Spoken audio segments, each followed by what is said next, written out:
că nu e vreme de stat acasă. Tare aș vrea, mult mi-ar plăcea noi să fim vecini, da.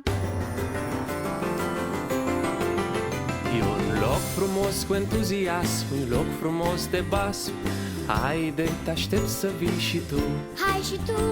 Și-ar fi extrem de amuzant, și-ar fi de-a dreptul palpitant. Haide, te aștept să vii și tu.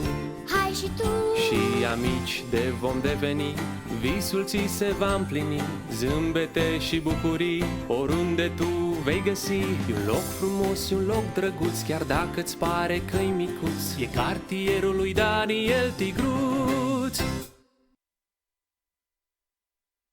Când te trezești, e minunat, e așa plăcut să fii cu ai tăi mereu. Nu este un clișeu, ce bine tu te gândești. Bună! Că într-o aventură pornești.